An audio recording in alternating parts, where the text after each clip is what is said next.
দেশের ভবিষ্যৎ।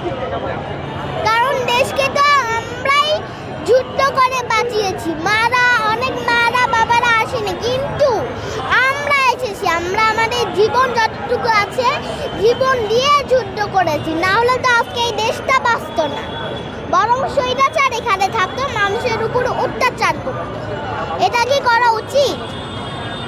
আগে জানো মানুষের কিডনি ওরা বের করতো, তারপরে বিক্রি করতো। এটা কি কোনো ভালো কাজ হলো? এই জন্য এখন আমরা বের করেছি, এবং এটা বের করার ফলে আমাদের উপরেই প্রভাব পড়ছে। এখন আমাদেরকে উচিত মানুষকে সাহায্য করা উচিত, টাকা দিতে, এবং আবার পুরানো সব ড্রেস দিতে এসেছি। তোমার সব দিতে আসছো?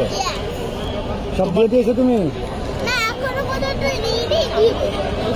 তোমার কি টিফিনের টাকা দিছো? হ্যাঁ, তোমার টিফিনের টাকা দিছো?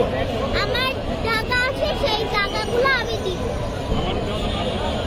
এটা হচ্ছে আমার জমানো টাকা, এবং আমি যখন ঈদে ছিল তখন আমি ইন্টারভিউ দিয়ে এই টাকাটা আমি হচ্ছে উপহার হিসাবে পেয়েছি।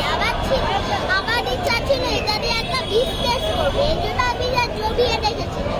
পরে যখন সুদের মানুষরা পুড়ে পড়ছে, পানিতে ডুবে পড়ছে, পানির সাথে যুদ্ধ করছে, এই জন্য আমরা খাবার দিচ্ছি, জামা দিচ্ছি, টাকা দিচ্ছি এবং খেলনা দিচ্ছি। তোমার নাম কি আম্মু? নিহা, তুমি কোন ক্লাসে পড়ো? ক্লাস কেজি কোন স্কুলে? কোন স্কুল? কল্পনা।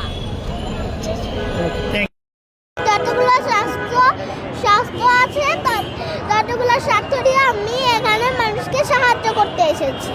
কি সাহায্য করেছো? আমি এখনো পর্যন্ত কিছু সাহায্য করতে পারিনি, সাহায্য করার চেষ্টা করছি। তোমার হাতে কি এটা? এটা হচ্ছে আমার কষ্ট উপার্জন টাকা। এখানে টাকা আছে তোমার? হ্যাঁ, এটা আমি কথা বলে পেয়েছি। যেরকম এখন আমি সেরকম ভাবে যখন ঈদ ছিল তখন এই সবার দায়িত্ব আমাদের সাথে ইন্টারভিউ দিয়ে আমি কথা বলে এই টাকাটা পেয়েছিলাম। উপহার হিসাবে। এখন কি টাকা তুমি দিবা এখানে? Yes, এখন দিবা? আমি দেখি ট্রাই করছি যে দিতে পারছি কিনা, আমি দিব। তোমার কষ্ট হচ্ছে না যে তোমার উপার্জিত টাকা তুমি দিচ্ছ? হ্যাঁ, অবশ্যই কষ্ট হবে, কিন্তু তারপরেও তো ওটার জন্য দিতে হবে। আরো কয়েকজনকে উৎসাহিত করেছো এখানে সাহায্য করার জন্য? ওদের জন্য কি কষ্ট হয়? হ্যাঁ,